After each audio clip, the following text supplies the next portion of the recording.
வணக்கம் நண்பர்களே. நமது சமையல் அறையில எளிதா கிடைக்கக்கூடிய ஒரு சிறிய விதைதான் வெந்தயம். ஆனா இந்த சிறிய விதைக்குள்ள மறைந்திருக்கும் மருத்துவ சக்தியை பற்றி பலருக்கும் முழுமையாகவே தெரியாமவே இருக்குது. பழங்கால சித்த மருத்துவம் முதல் ஆயுர்வேதம் வரைக்கும் வெந்தயத்திற்கு ஒரு தனி இடம் உள்ளது. குறிப்பா இரவு முழுவதும் தண்ணீரில் ஊற வைத்து காலையில வெறு வயிற்றுல சாப்பிடும்போது அதனுடைய நன்மைகள் பல மடங்கு அதிகரிக்கும் என்று கூறப்படுகிறது.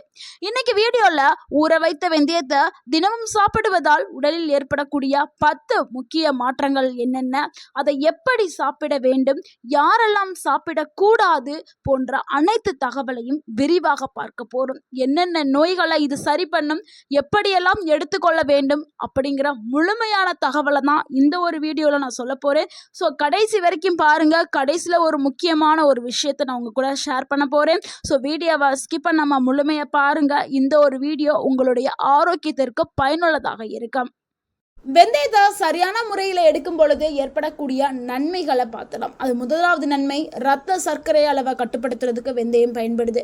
நிறைய பேர் சர்க்கரை நோயாளிகள் இப்போ வெந்தயம் சாப்பிட ஆரம்பிச்சிருக்காங்க. அந்த அளவுக்கு வெந்தயத்தை பற்றி முழுமையாக நிறைய பேருக்கு தெரிய ஆரம்பிச்சிருச்சு.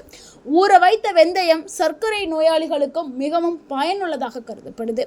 வெந்தயத்தில் இருக்கக்கூடிய அந்த கரையக்கூடிய நார்ச்சத்து உணவில் இருக்கக்கூடிய அந்த சர்க்கரையை மெதுவாக உறிஞ்சுறதுக்கு உதவுது. இதனால் திடீர்னு சர்க்கரை அளவு உயராது. அதாவது சர்க்கரையை குறைக்கிறதுக்கு வெந்தயம் பயன்படுது. இன்சுலினுடைய செயல்பாட்டை மேம்படுத்துறதுக்கு பயன்படுது. சர்க்கரை அளவை சீராக வச்சுக்கிறதுக்கு பயன்படுது. அதனால தான் பலரும் காலையில் வெறு வயிற்றில் 1 டேபிள் ஸ்பூன் ஊற வைத்த வெந்தயத்தை காலையில் வெறு வயிற்றில் சாப்பிடுவாங்க. இதனால் பல பலன்களை பெற்றிருக்கார்கள். அவர்களுக்கு நல்ல ஒரு நன்மைகள் கிடைச்சிருக்குது. ஸோ நீங்களும் யாராவது சர்க்கரை நோயாளிகள் இந்த வீடியோவை பார்த்தீங்கன்னா காலையில் வெறு வயிற்றில் ஊற வைத்த வெந்தயத்தை அந்த தண்ணியை குடிச்சிட்டு வெந்தயத்தை பற்களால் நல்லா மென்று சாப்பிட்டு வாருங்க. உங்களுடைய சர்க்கரை அளவு உங்கள் உடலுக்கு கட்டுப்பாட்டில் இருக்கிறதுக்கு பயன்படும். அடுத்து இரண்டாவது நன்மை, உடல் எடையை குறைக்கிறதுக்கு வெந்தயம் பயன்படுது. உடல் எடையை குறைக்க முயற்சி செய்பவர்களுக்கு வெந்தயம் ஒரு நல்ல துணையாக இருக்கும். ஏன்னா நீண்ட நேரம் பசி எடுக்காமல் வைத்திருக்கிறதுக்கு வெந்தயம் பயன்படுது. அதிகமாக சாப்பிடக்கூடிய பழக்கத்தை நம்ம குறைச்சிட்டாவே ஆட்டோமேட்டிக்காக உடல் எடை குறையும். தேவையற்ற ஸ்நாக்ஸ் சாப்பிடுவதை தடுக்கிறதுக்கு இந்த வெந்தயம் பயன்படுது. குறிப்பாக கொழுப்பை குறைக்கிறதுக்கு வெந்தயம் பயன்படுது. உடம்புல இருக்கக்கூடிய அந்த கெட்ட கொலஸ்ட்ரால் எல்லாத்தையுமே குறைச்சி வெளியில் தள்ளுறதுக்கு வெந்தயம் பயன்படுது. வெயிட் லாஸ் பண்ணணும் முயற்சி எடுக்கிறவங்க கண்டிப்பாக உங்களுடைய டயட்டில் வெந்தயத்தை எடுத்துக்கிட்டு வாங்க. உடல் எடை சரட்டுன்னு குறைய ஆரம்பிக்கும். அடுத்து மூன்றாவது நன்மைகளை பார்க்கலாம். செரிமானத்தை மேம்படுத்துறதுக்கு வெந்தயம் பயன்படுது. பலரும் சாப்பிடக்கூடிய சில உணவுகள் செரிக்காது. பலரும் சொல்லக்கூடியது முக்கியமாக வயதானவர்கள் ரொம்பவே புலம்புவாங்க. வயசாயிருச்சு, எதா சாப்பிட்டாலுமே செரிக்க மாட்டேங்குது அப்படின்னு சொல்லுவாங்க. அஜீரண பிரச்சனை இருக்குது, வயிற்று உப்பசம் இருக்குது, மலச்சிக்கல் இருக்குது. இதெல்லாம் நிறைய வயதானவர்கள் அனுபவிக்கக்கூடிய ஒரு பொதுவான பிரச்சனைகள். ஆனால் இந்த பிரச்சனைகளை சரி பண்ணுறதுக்கு நம்ம 10 ரூபாயில் வாங்கக்கூடிய இந்த வெந்தயம் உங்களுக்கு நல்ல ஒரு நிவாரணியாக இருக்கும். ஊற வைத்த வெந்தயத்தில் நார்ச்சத்து அதிகமாக, நார்மலாகவே வெந்தயத்தில் நார்ச்சத்து ஊற வச்சு சாப்பிடும்போது நல்ல ஒரு செரிமானம் உங்களுக்கு கிடைக்கும். குடலுடைய இயக்கம் சீராக்கி செரிமானத்தை மேம்படுத்தும். இதனால் உங்களுக்கு மலச்சிக்கல் அந்த பிரச்சனை தீர ஆரம்பிக்கும். இதனால் வயிறு ரொம்ப லேசாக இருக்க ஆரம்பிக்கும். ஸோ 60 வயதிற்கு மேலே இருக்கக்கூடிய வயதானவர்களுக்கு ஒரு நல்ல ஒரு சிறந்த உணவுனா அது வெந்தயம் தாங்க. அதுலேயும் சிலருக்கு குறிப்பாக காலை நேரத்தில் மலம் வெளியில் வராமல் ரொம்பவே கஷ்டப்பட்டுட்டு இருப்பாங்க, பாத்ரூமில் முக்கிக்கிட்டு இருப்பாங்க. அவங்க எல்லாருக்குமே மலத்தை மென்மையாக்கி சாஃப்டாக்கி வெளியில் தள்ளுறதுக்கு வெந்தயம் பயன்படுது. சிலருக்கு மூல பிரச்சனைகள்லாம் வர்றதுக்கு ஆரம்பிக்கும். ஸோ வெந்தயத்தை நீங்கள் எடுக்கும்போது உங்களுடைய அந்த பிரச்சனைகள் எல்லாமே சரியாயிடும். அதனால் தினமும் வெந்தயம் எடுக்கிறது ரொம்பவே நல்லது. இதனால் உங்களுக்கு உடலும் நல்ல புத்துணர்ச்சி ஆக ஆரம்பிக்கும். ஸோ உங்களுக்கு உடலுக்கு ஒரு குளிர்ச்சி தன்மையும் கிடைக்கும். உங்களுடைய குடல் சுத்தமாக்கப்படும். ஸோ வெந்தயத்தை நீங்கள் எடுத்துக்கிறது ரொம்பவே நல்லது. அடுத்து நம்ம 5ஆவதா பார்க்கக்கூடிய ஒரு நன்மை என்னன்னா, கொலஸ்ட்ராலை குறைக்கிறதுக்கு வெந்தயம் பயன்படுது. இதயத்தை ஆரோக்கியமாக வைக்கிறதுக்கு வெந்தயம் பயன்படுது. ஸோ நம்ம உடல் உறுப்புகளில் இதயம்ங்கிறது ஒரு முக்கியமான உறுப்பு. ஸோ அதை நம்ம பாதுகாப்பாக வச்சுருந்தா தான் நம்மளுடைய மொத்த ஆரோக்கியமும் பாதுகாப்பாக இருக்கும்.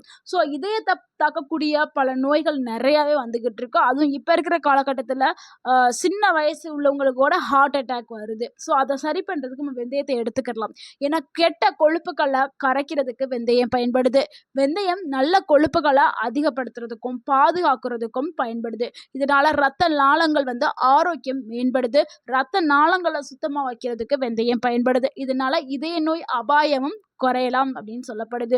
ஸோ வந்து வெந்தயத்தை நீங்கள் எடுக்க எடுக்க உங்கள் உடல் முழுக்க ஆரோக்கியம் கிடைக்க ஆரம்பிக்கும். அடுத்த முக்கியமான ஒரு பாயிண்ட்ஸுங்க, 6வது நன்மை.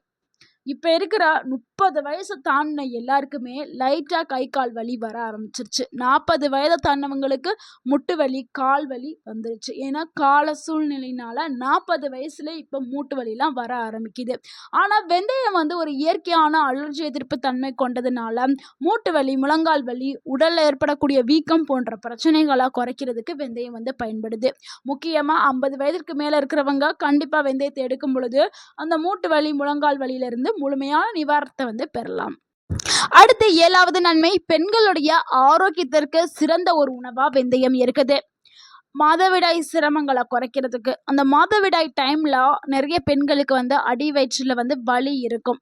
ஸோ அதை எல்லாத்தையுமே சரி பண்ணுறதுக்கு வெந்தயம் பயன்படுது. உடல் சூட்டை குறைக்கிறதுக்கு பயன்படுது.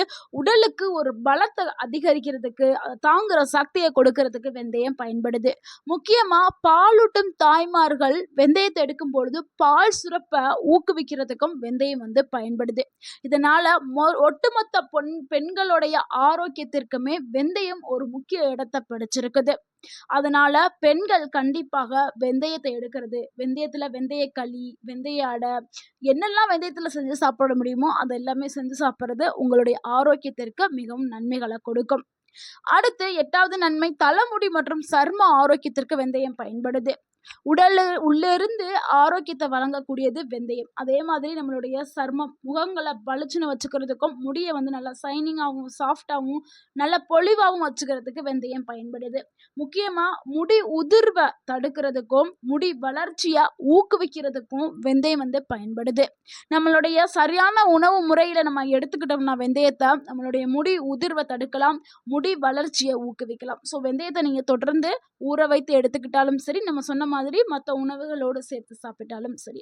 அடுத்து 9வது நன்மை என்னன்னா, உடல் சூட்டை சமநிலைப்படுத்துறதுக்கு வெந்தயம் பயன்படுது.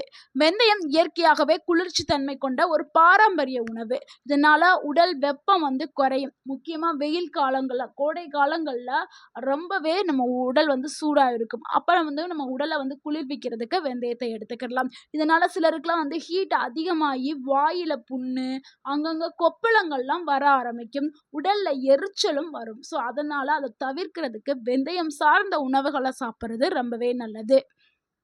அடுத்து 10வது நன்மை என்னன்னா, வெந்தயத்தில் வந்து ஆன்டி ஆக்சிடென்ட் அதிகமாக இருக்குது. விட்டமின்ஸ்கள், தாதுக்கள் இது எல்லாமே அதிகமாக இருக்குது. இதனால நோய் எதிர்ப்பு சக்தியை மேம்படுத்துறதுக்கு வெந்தயம் பயன்படுது.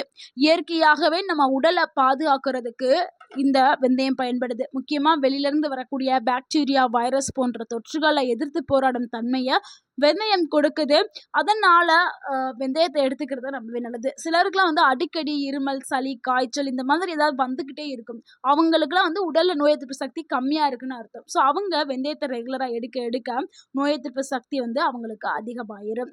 ஸோ இவ்வளவு நன்மைகளை கொண்ட இந்த வெந்தயத்தை எப்படி சாப்பிட வேண்டும் அப்படிங்கிறத இப்போ நம்ம பார்க்க போகிறோம்.